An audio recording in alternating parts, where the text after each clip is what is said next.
지금으로부터 2해 전 나는 대학을 졸업하고 첫 직장에 들어가게 되면서 어쩔 수 없이 불규칙한 생활을 시작하게 되었습니다. 첫 출근의 설렘과 긴장이 교차하는 가운데 나는 곧바로 현장의 실정에 적응해야 했습니다. 그곳은 주로 늦은 밤까지 업무가 이어졌고 점심시간도 불규칙하였습니다. 매일 치러야 하는 회식과 보고서들은 나의 건강에 조금씩 영향을 미치기 시작했습니다. 처음에는 긴장을 풀기 위해서라며 하루에 한두 개씩 피우던 담배가 이제는 당연한 일상이 되었고 늦은 밤까지 이어지는 회식 자리에서는 늘 술이 빠질 수 없었습니다. 이러한 생활 패턴은 나의 건강을 조금씩 해치기 시작했지만 그 심각성을 깨닫기까지는 많은 시간이 걸렸습니다. 매일 피곤함에 짓눌리고 집중력은 점점 떨어졌으며 피부 상태는 나빠지고 체중은 눈에 띄게 증가했습니다. 하지만 나는 여전히 자신이 젊고 어리다는 이유로 일을 간과했습니다. 그러던 어느 날 아침에 일어났는데 심장이 몹시 두근거리고 숨을 제대로 쉴 수가 없었습니다. 큰 병이 아닐까 두려워 급히 병원을 찾았고 그곳에서 나는 내 몸이 보내는 경고를 무시해서는 안 된다는 의사의 말을 듣게 되었습니다. 건강검진 결과 다행히 큰 병이 있는 것은 아니었지만 현재 상태가 계속되면 건강에 심각한 문제가 생길 수 있다고 하였습니다. 의사는 나에게 생활 습관을 개선하라는 조언을 주었고 나는 그제야 그동안의 삶을 되돌아보게 되었습니다. 그때부터 이제는 고치자라는 결심을 하게 되었습니다. 첫 번째로 나는 담배를 끊기로 했습니다. 이는 결코 쉽지 않았지만 나의 의지만큼은 단단했습니다. 금연 클리닉에 등록하고 주위의 도움을 받으며 마침내 몇 달 뒤에는 완전히 담배를 끊을 수 있었습니다. 두 번째로는 주중에 회식 자리를 줄이기로 결정했습니다. 직장 동료들과 솔직히 얘기하고 회식 초반에만 얼굴을 비추거나 대안으로 낮 시간에 커피 모임을 제안했습니다. 세 번째로는 식습관의 교정이었습니다. 야식으로 자주 찾던 패스트푸드를 끊고 제철 음식을 골고루 먹으려고 노력했습니다. 그리고 주말에는 꼭 시간을 내어 운동을 하기로 결심했습니다. 처음에는 짧은 산책으로 시작했으나 점차 조깅과 같은 유산소 운동으로 범위를 늘려갔습니다. 가족과 친구들의 지지가 큰 힘이 되었고 그들의 긍정적인 피드백은 나를 더욱 의욕적으로 만들었습니다. 변화는 서서히 나타났습니다. 잠도 더 잘 자게 되었고 아침에 일어날 때면 몸이 가벼워졌습니다. 잦은 피로감이 사라지고 업무에 집중하는 시간도 늘어났습니다. 무엇보다 가장 큰 성과는 나 자신을 사랑하게 되었다는 것이었습니다.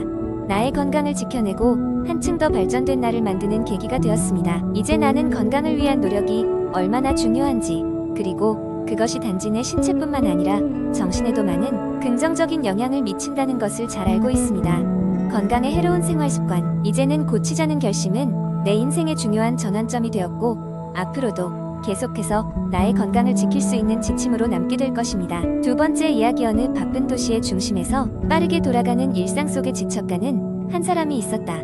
그 사람은 끊임없는 일과 걱정 그리고 사회적 압박감 속에서 자신을 잃어가고 있음을 느꼈다.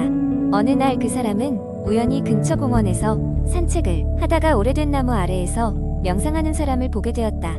그 명상하는 사람은 세상의 모든 소음과 분주함을 뒤로한 채 고요함 속에 자신을 몰입시키고 있었다. 그 모습을 본 그 사람은 명상에 대한 호기심이 생기기 시작했다. 아, 저 사람은 어떤 마음으로 저런 차분함을 유지하고 있는 것일까? 집으로 돌아온 후 그 사람은 인터넷을 검색해보기로 했다. 수많은 정보들 속에서 자신의 상황에 맞는 명상 기초 안내를 찾기 시작했다. 명상의 세계에 입문하는 방법은 생각보다 간단했다. 대부분의 명상 초보자들이 그러하듯이 그 사람은 먼저 편안한 공간을 찾고 아무 방해 없이 앉을 수 있는 조용한 방 한 켠을 정리했다. 조명이 어두운 방에서 그 사람은 조용한 음악을 틀어놓고 최대한 편안한 자세로 바닥에 앉았다. 눈을 감고 심호흡을 하기 시작했다. 처음에는 잡념이 끊이지 않았다. 머릿속에서는 끊임없는 일의 반복과 해결되지 않은 문제들이 환영처럼 떠올랐다. 제대로 하고 있는 걸까? 라는 의문도 스쳐갔다. 그러나 그 사람은 포기하지 않았다. 이런 생각이 드는 것은 당연한 것이라는 생각으로 자신을 되돌아보고 다시 한번 숨을 고르며 마음을 집중시켰다. 꾸준한 연습을 통해 그 사람은 매일 조금씩 차분함을 경험하기 시작했다. 그동안 당연하게 여겼던 일상의 소리가 더 이상 귀찮게 들리지 않았고 자신 안의 내면의 소리에 귀 기울일 시간이 생겼다. 아침에 눈을 떴을 때 숨소리와 함께 시작되는 명상은 하루의 분주함을 대비하는 든든한 준비 운동이 되어 주었다. 무엇보다도 명상을 통해 그 사람은 자신의 감정에 솔직해지는 법을 배웠다. 억누르고만 있던 감정들이 해방되면서 마음 한켠에 무거웠던 짐들이 하나씩 풀어졌다. 그리고 또 한편으로는 명상 모임에서 만난 다른 사람들과의 교류가 큰 도움이 되었다. 각기 다른 이유로 명상에 매진하고 있는 사람들과의 대화는 그 사람에게 자신만 힘든 것이 아니라는 안도감을 주었다. 다양한 배경을 가진 사람들이 하나의 주제를 가지고 서로의 이야기를 나누고 명상을 통해 변화된 자신을 이야기하는 순간들은 그 사람에게 새로운 깨달음을 주었다. 아, 나도 할 수 있구나. 명상은 더 이상 혼자만의 싸움이 아니었다. 이는 공동체와 함께하는 치유의 과정이었다. 이렇게 명상은 그 사람에게 일상의 한 부분이 되고 있었다. 그리고 마음의 여정을 시작하는 이들에게 그 사람은 이렇게 말했다.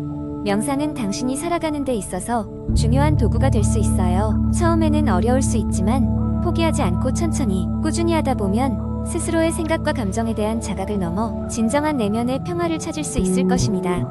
세 번째 이야기, 많은 사람들이 우울감을 경험하지만 그 해결책을 찾는 데에는 저마다의 여정이 필요합니다. 이 이야기는 운동을 통해 우울감을 해소한 한 사람의 긴 여정을 중심으로 운동이 그에게 미친 긍정적인 영향을 상세히 탐구합니다. 어느 날 주인공인 승호는 차가운 겨울 아침에 무거운 발걸음으로 일어나 거울을 바라보았습니다. 일그러진 표정과 피곤에 찌든 눈빛은 그의 일상적인 모습이었습니다. 우울감에서 벗어나고 싶었지만 그것은 결코 쉬운 일이 아니었습니다. 승호는 인터넷에서 우울감 해소 방법에 대해 수없이 많은 기사를 읽었지만 행동으로 옮기기에는 막막한 기분이었습니다. 어느 날 그는 우연히 한 친한 친구로부터 운동이 우울한 기분을 개선시키는 데 효과적이라는 얘기를 들었습니다. 처음에는 반신반의했지만 친구의 강력한 권유로 가까운 체육관의 회원권을 구매하게 됩니다. 그때부터 그의 인생은 조금씩 변하기 시작했습니다. 첫 번째로 시도한 운동은 러닝이었습니다. 추운 아침, 그는 두꺼운 옷을 껴입고 공원에 나갔습니다. 처음에는 숨이 차고 다리가 아팠지만 시간이 지날수록 한계에 도전하는 성취감으로 가득 찼습니다. 뛰면서 느끼는 바람과 사방에 펼쳐진 자연은 그의 마음을 안정시키는데 큰 도움이 되었습니다. 러닝은 그에게 그저 몸의 움직임이 아닌 마음의 엔진이라는 것을 깨닫게 해주었습니다. 두 번째 운동은 요가였습니다. 체육관에서 우연히 요가 수업에 참여한 그는 속이 긴장 상태로 가득 차 있던 자신을 발견했습니다. 깊은 호흡과 몸을 늘리는 동작은 놀라운 만큼이나 그에게는 생소한 경험이었습니다. 요가는 단순히 우울함을 해소하는 것을 넘어 내면의 평화까지 경험하게 해주었습니다. 마음을 차분하게 가라앉히는 호흡과 명상은 그에게 다른 세계와의 연결을 허락한 듯한 경험이었습니다. 세 번째 운동은 근력 운동이었습니다. 그는 처음에 웨이트 트레이닝의 무게를 감당하기 어려워했지만 점차 늘어가는 무게와 함께 자신감도 올라갔습니다. 매일 조금씩 늘어가는 근육량은 그의 외모뿐 아니라 자존감에도 긍정적인 변화를 가져왔습니다. 무거운 덤벨을 들어 올릴 때마다 그는 자신의 강함과 끈기를 다시금 믿게 되었습니다. 네 번째는 수영이었습니다. 물속에서 유영하는 경험은 그에게 새로운 자유와 해방감으로 다가왔습니다. 물의 저항과 그 안에서의 움직임은 신체 피로감도 줄여주며 수영 후 그는 더 밝은 마음을 가질 수 있었습니다. 물속에서의 중력 감소는 마치 육체적, 정신적 짐을 덜어주는 듯한 기분을 선사했습니다.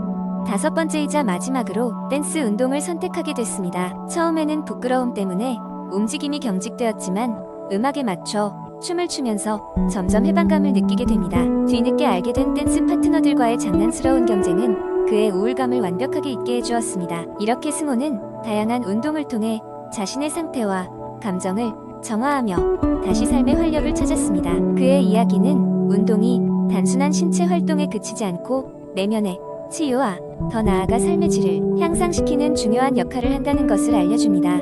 네 번째 이야기, 하루의 시작은 언제나 바쁘게 이루어진다. 알람시계 소리가 울리고 정신없이 아침 준비를 하다 보면 어느새 출근 시간이다. 상사에게 받은 스트레스는 머릿속에 종일 맴돌며 퇴근 후에도 사라질 기미가 보이지 않는다. 이런 일상이 반복되는 가운데 나는 나만의 스트레스 해소 방법을 찾기로 결심했다.